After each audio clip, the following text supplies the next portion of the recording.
wash is the foundation of the Shuto Uke, whether it's low or combination or middle as we know it. So with the neck wash, some people's neck wash looks like this. That means their alignment is too far that way. Sometimes the neck wash is like this, and I don't know if you can see it, but usually your shoulder would give it away over here because your hip is facing too far this way. It's acceptable that it's 45, but I like 30, which is a little more narrow. So it's not 90, it's not forward, it's not exactly 45. And the reason why is because when we come out, like for the Pinon katas, the Koshi, the back part is driving the technique. And that bone in there, or the hip, when I go from this position to this position, it's only a slice of the pie, maybe this big. So the first thing you have to learn is how does the Koshi facilitate the Shuto Uke. When I say if you want to get torque with your middle section, but you're standing up in your stance, you can't do it. So if you want to get that torque up here, you've got to get low to connect the upper to the lower so that it can carry all of it from this section. Same idea here. That back leg has got to be down and bent with the back straight in order to get this to happen.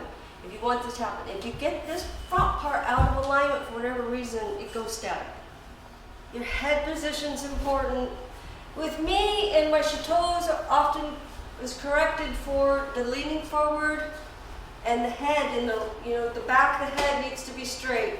The whole thing can sit on the stance and do the rotation needs. The hand alignment is important with the arm. I know if you know that you don't know if your hand is like this, like this, like this, like this, or open.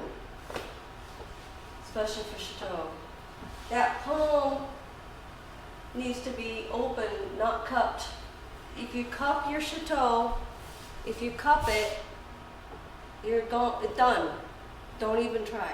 The Shuto needs to be flexed outward, like that. And some people talk about the curve of the fingers. Once you get the palm right, you'll have a wave in your fingers, and some people cheat. So they just create it with their fingers, but it's not created by the palm. And again, if you know, you know.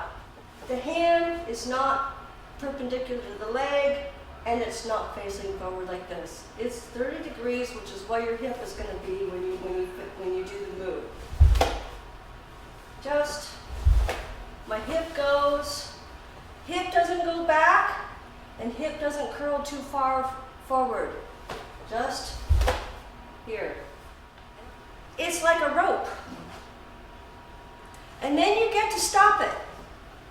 But you just start it, and then it goes on its own, and then you stop it.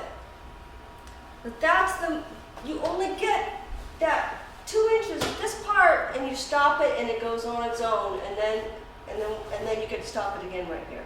So it's just, I'm stopping it right here. Slowly, there. Just about. There's my hip turn, and then come up. So this is correct right here. If I put my finger right here, and I'm just doing this, that's correct. But if I drive the motion in these areas, then there's a hole inside this area, and that's how you get the carrying effect. When you really just want a flap, like there's a line here, you just want a flat flap.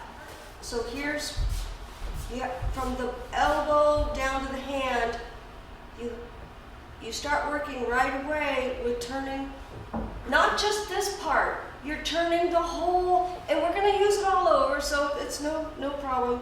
You start to turn the whole thing, and then you notice this drops this part, and it closes out the space, there shouldn't be any light coming through this area here. And then it sweeps up with the Koshi. It sweeps up. You can feel it. Sweeps up along that neck wash line with the body mass on top of your stance. When you come up to here, we don't do, as a principle in most martial arts, we don't collapse. What I say is collapsing a limb to your torso. Why? Because you're going to get hit. So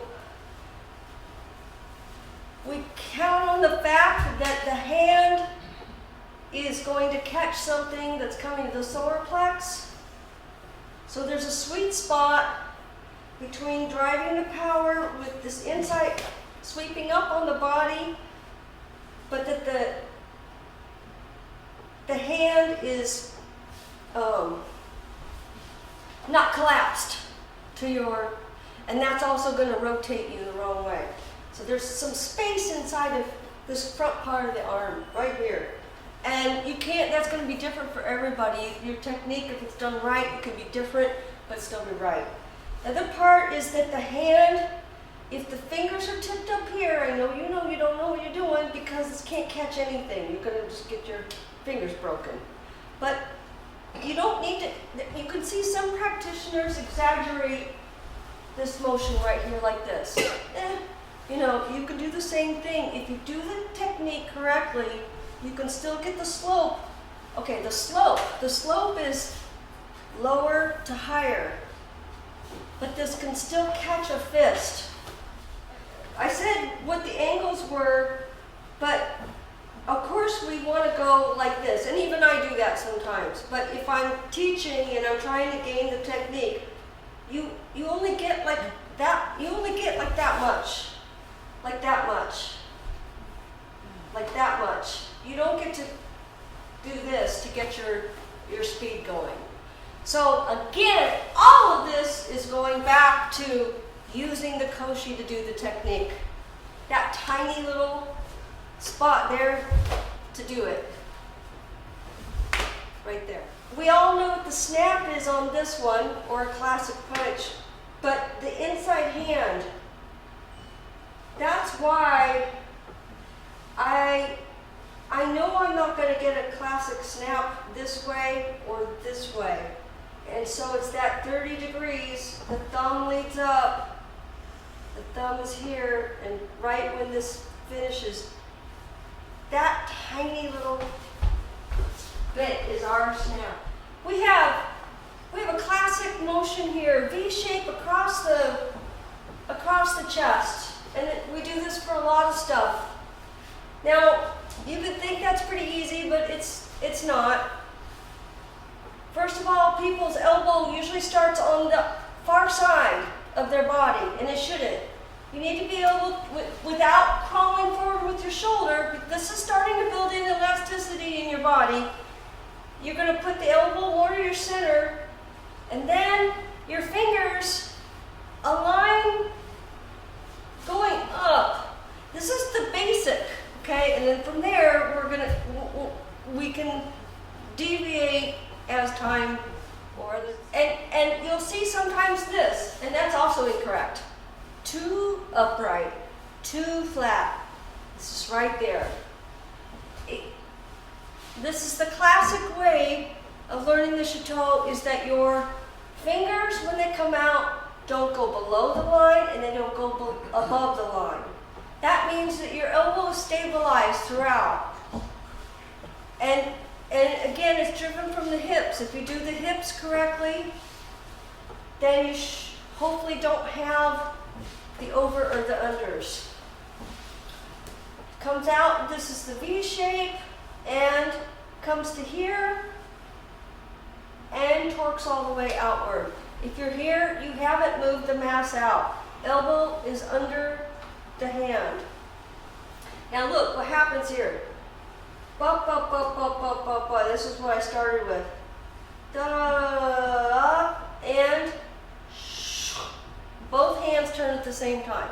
Another general rule of thumb is that the fingertips are under the nose line and through the middle of the nose. When you finish that, this would be wrong. When you finish and you look in the mirror, there shouldn't be any, without cheating, this would be cheating, but if you have a good alignment with this hand and you're not hanging to the outside, you can't get a punch or a kick in there. So you have, like all of our techniques, it rides down the center line. The power and the consciousness and the intention is at the end of it. So it's nothing, and then there's speed at the end. Nothing and speed at the end. Nothing, speed at the end. Cover what the Shuto does over the years. This is 4 years, 5 years, 4 years or 5 years, or 3 or 4 years. But after that, we're going to shorten that inside hand. And it follows the same mechanics, just shorter. So when you have one out, it's now here instead of here. It's just from, it's going from the previous position. That's it, slow. Just slow. And that's another point. Look at how these are both going forward. When it got to the mainland, it went like that. There's no motion like that. Both are parallel forward. Both are forward and stopping. There's no pulling back on any part of it. But like I said, whatever position you were in, and this gets weird. I'm here, here's a Shuto that's out. When I come forward, look at this shoulder is going back. There's my Koshi, and there's the inside hand. See, it's when the hip drives this up like that, it's not straight like this. There's a curve, because here there's a curve. The curve is not big, but the curve was because the hip was here and then the hip's there. The space in between those two is what creates the curve I'm talking about, which creates the curve in your arm. So when you go to the shorter version, it's the same thing. Let me tell you, I'm not just doing a curve with my arm. I'm doing it because I learned how to do the curve with the change of positioning with the trunk of my leg, but more so in the hip area. So this goes back, and watch, my hip goes back.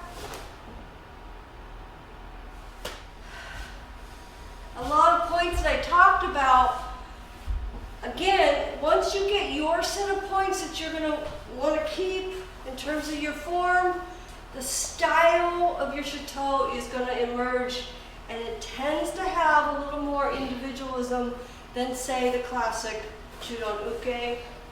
For every given move that has, I think I put in at least 20 points. I'm happy if I get 5 of them. Yeah.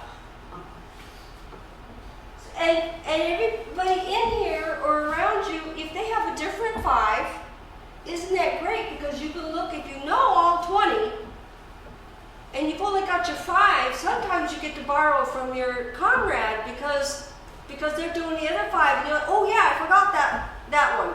And then you can add it in. And that's how we get there as a group. Neat? So